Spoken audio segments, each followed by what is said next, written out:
Assalamualaikum warahmatullahi wabarakatuh. Saya Tiara Siratul Hamidah bersama dengan teman saya yang bernama Richa Nurhayanti. Di video kali ini kami akan menjelaskan tentang tahapan dalam penelitian kualitatif. Sebelumnya, video ini kami buat untuk memenuhi tugas ujian tengah semester mata kuliah metode penelitian kualitatif. Dosen pengampu Ibu Meirina Eko Prasetyo Budi, MPSI, Prodi Bimbingan Penyuluhan Islam, Fakultas Usuluddin Adab dan Dakwah, IAIN Ponorogo.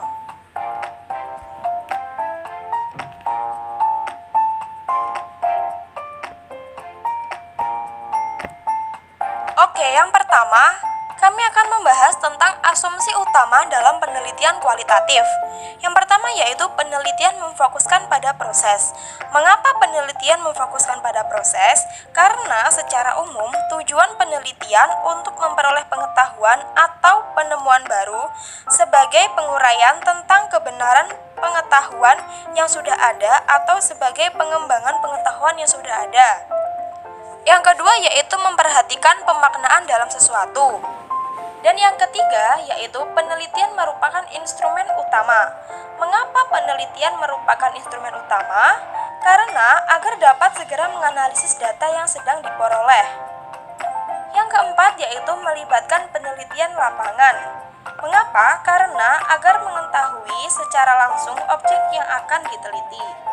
Yang kelima yaitu bersifat deskriptif, harus memperhatikan proses, makna, dan pemahaman melalui kata atau gambar. Yang kelima yaitu bersifat induktif, dengan membangun abstraksi, konsep hipotesis dan teori dari data yang telah diperoleh. Dan yang terakhir yaitu fleksibel, dalam artian yaitu terbuka untuk perubahan selama proses penelitian. Karena penelitian kualitatif sendiri dapat berkembang selama proses penelitian berlangsung. Oke, selanjutnya saya akan membahas tentang tahapan dalam penelitian kualitatif. Yang pertama yaitu menentukan topik penelitian. Setelah kita menentukan topik penelitian, yang kedua yaitu kita menyusun rencana penelitian. Apa saja rencana penelitian itu? Oke. A. Menentukan permasalahan penelitian. B. Mengajukan pertanyaan penelitian. C. Menentukan teori untuk menyusun kerangka dasar atau batasan awal. D. Merumuskan cara pengumpulan data. E. Menentukan narasumber. F. Merumuskan cara pengumpulan data. Dan yang terakhir yaitu menentukan narasumber. Dan yang ketiga yaitu pengumpulan, pengelola, dan juga analisis data. Dan yang terakhir yaitu kita membuat laporan.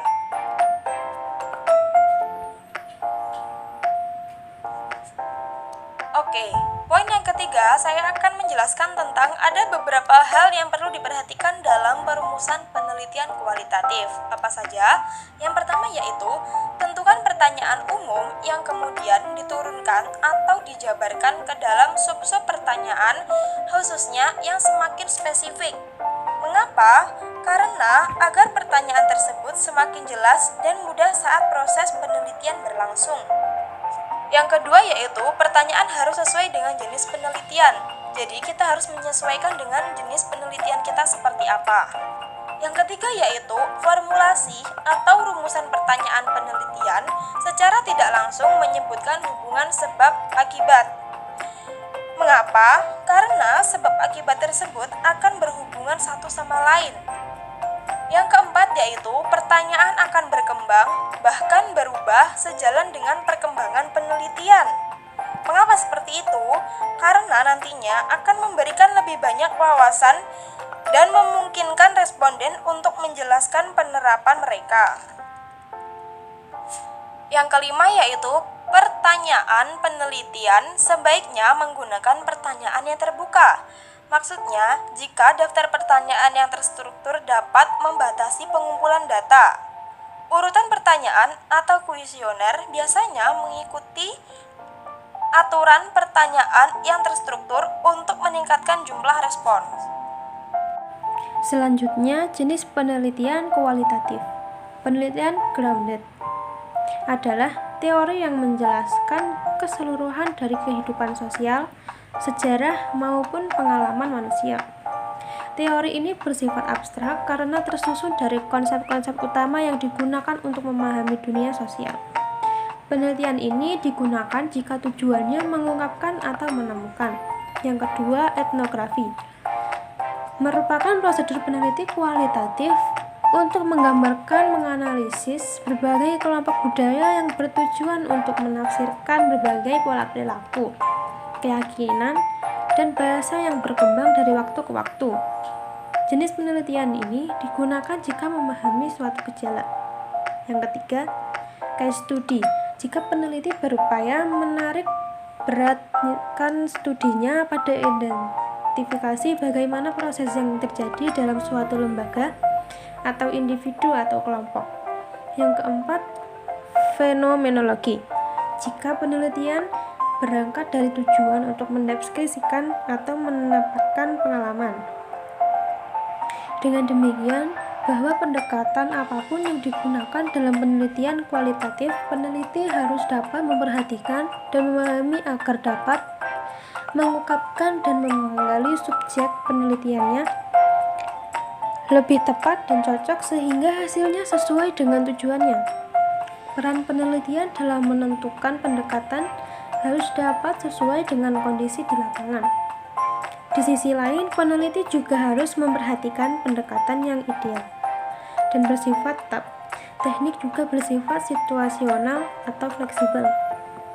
Dan perubahan tetap dimungkinkan bila mana semua yang dipersiapkan oleh peneliti kurang sesuai atau belum cocok. Selanjutnya, untuk mengembangkan desain penelitian kualitatif, ada beberapa hal yang perlu diperhatikan, yaitu siapa dan apa saja sumber data atau informasi yang perlu diwawancarai untuk memperoleh data yang diamati. Kemudian, hal apa yang akan diwawancarai atau diamati. Dengan demikian, dalam penelitian wawancara dapat dilakukan dengan mengajukan pertanyaan-pertanyaan terbuka yang memungkinkan responder memberikan jawaban yang luas. Pertanyaan diarahkan pada mengungkapkan kehidupan responder, konsep, persepsi, peranan, kegiatan, dan peristiwa-peristiwa yang dialami berkenaan dengan fokus yang diteliti. Wawancara dilakukan pada saat peneliti melakukan observasi di lapangan. Dari wawancara mendalam, penelitian akan menggali informasi lebih jauh mengenai berbagai hal yang berkaitan dengan faktor-faktor yang terkait dengan yang diteliti.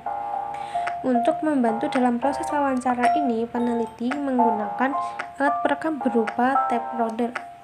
Dengan alat bantu ini diharapkan data yang dikumpulkan selama wawancara dapat terekam secara lengkap sehingga diperoleh gambaran yang utuh. Dan yang terakhir, tahapan pengumpulan data penelitian kualitatif. Yang pertama, tahap deskripsi, yaitu mendeskripsikan karakteristik suatu fenomena sosial dan konteksnya. Yang kedua, tahap fokus, yaitu tahap yang memfokuskan perhatian pada proses berlangsungnya suatu fenomena suatu tertentu. Yang ketiga, tahap selektif atau hipotesis, yaitu di mana peneliti menekankan pada hal-hal pengecualian dan hal-hal yang merupakan konsekuensi dari suatu fenomena sosial tertentu. Cukup sampai di sini presentasi ini. Bila ada kesalahan mohon dimaafkan. Wassalamualaikum warahmatullahi wabarakatuh.